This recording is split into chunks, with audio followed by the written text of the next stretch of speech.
am Dr. Candace Jones, and welcome to another episode of Help Your Little Ones Thrive and Grow. Tonight, I want to talk to you about the dangers of electronics. What electronics am I talking about?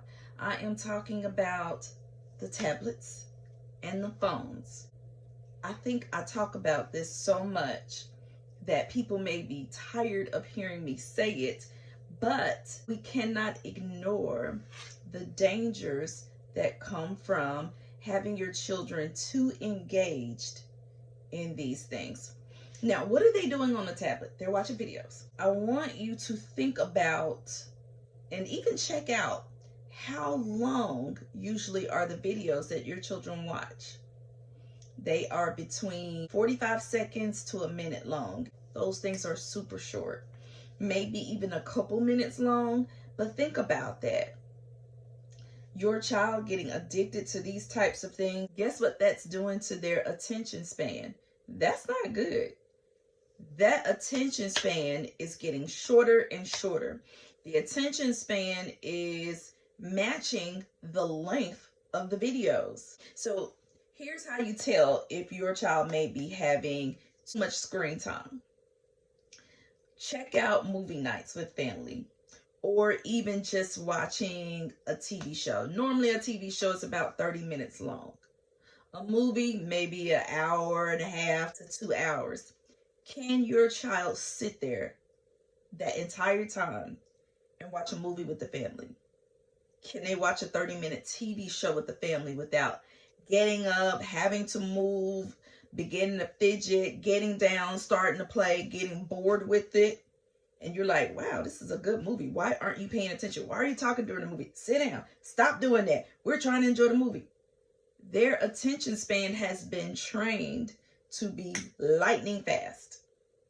And you have to think about the makers of video games and the makers of these videos for children.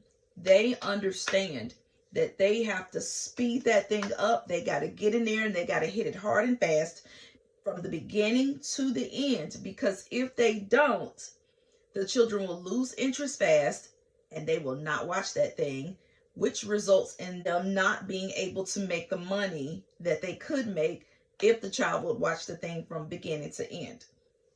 So, parents, why is this an issue? Why is this a problem? Why does Dr. Jones keep harping on screen time? It's because at some point your children have to go to school and they need to be able to pay attention.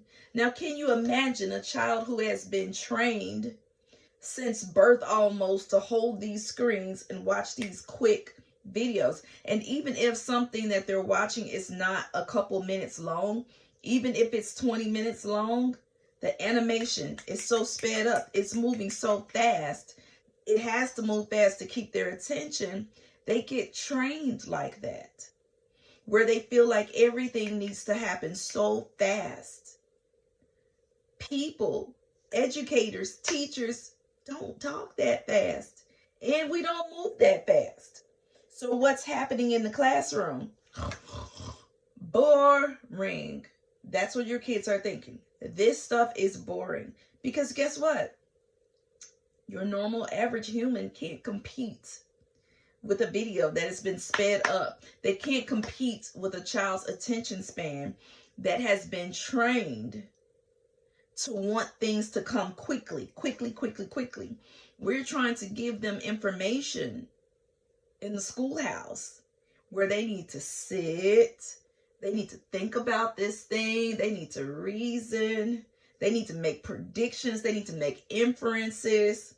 They've got to arrive at comprehension. That's not a quick process. Not for most of the population on the earth. It's not a quick process. And so you wonder why the trending numbers to why children aren't catching on to reading quickly, why they can't compute numbers quickly. Guess what?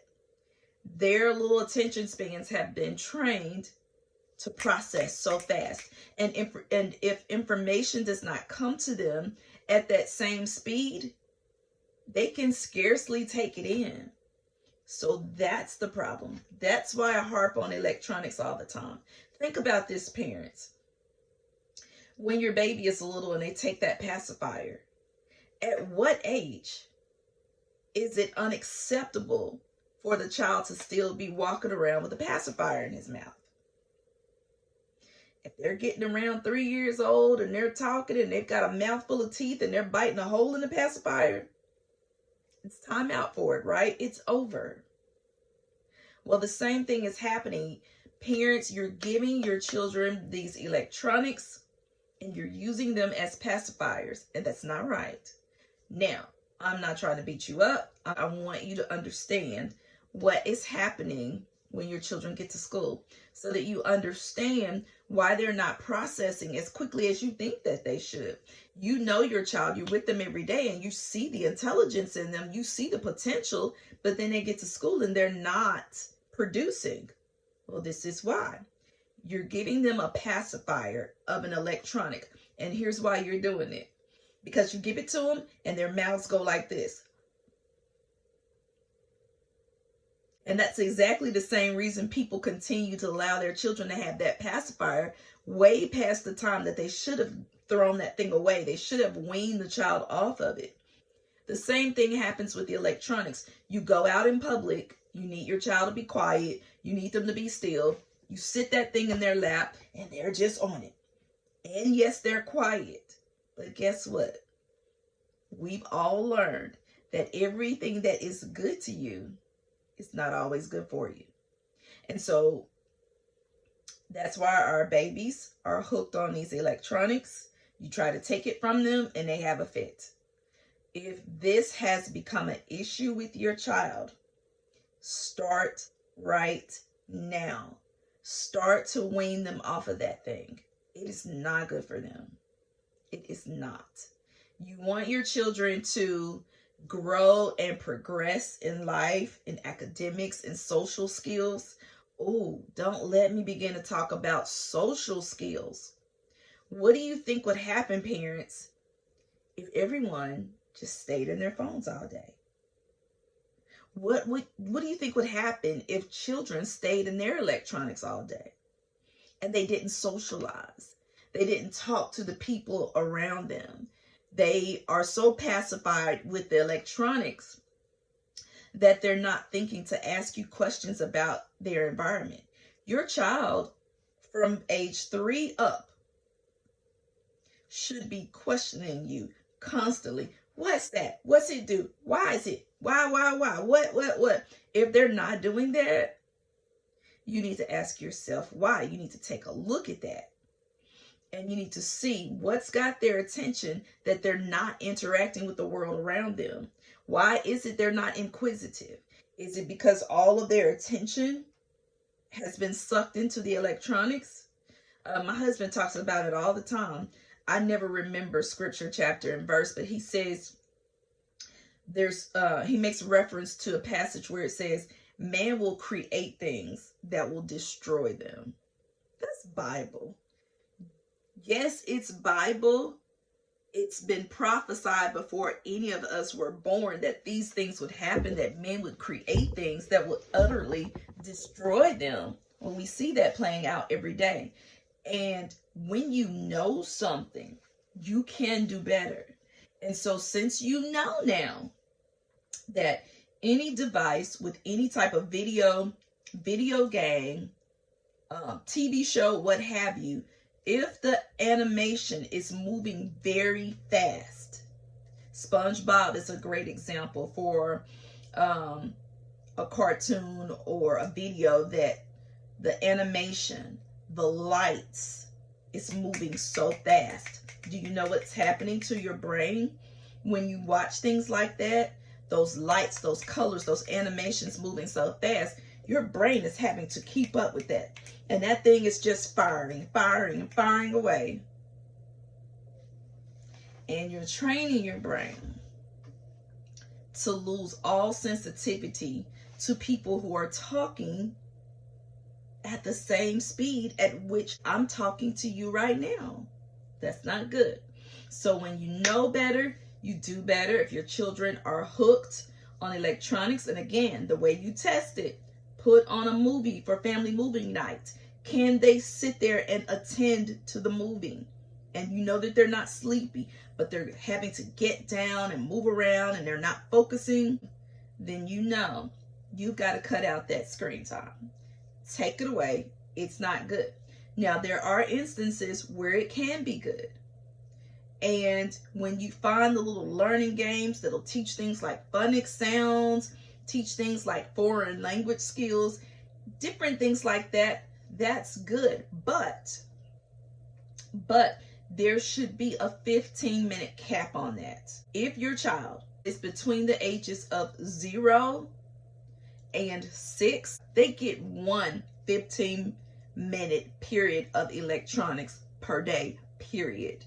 Whether it's educational, whether it's fun, get rid of it. Okay? It's not good. Just because you can purchase it, you can afford it, you can give it to your child because they want it, doesn't mean it's good. So take it from your doctor, listen to me, and I'll tell you, you get your child weaned off of that stuff, you're going to begin to see a change in them. They will have no choice but to begin interacting with the world around them. They'll start questioning you. They'll start getting into things. We want them to get into things, okay? Because that's how they make sense of their environment. That's how they explore. That's how they learn. Let them learn, okay? And so this video is going pretty long already, so I'm not going to even talk to you about allowing them to go outside and play and explore and get in the dirt and get dirty and get in the grass and experience this and experience that. Try their hands at climbing trees. Let the children be children. Throw the electronics away. I wouldn't even say go sell them. They're no good. Throw them away and let them go outside and play. Let them begin to be creative. Let them begin to be expressive. Let the greatness and the intelligence and the potential that is inside of them begin to come out. It can't come out if they are glued to a screen, okay? They have to come out of the screen. Let your child out of that screen. Break them free, okay? So I've got to ask you, have you watered your seeds today?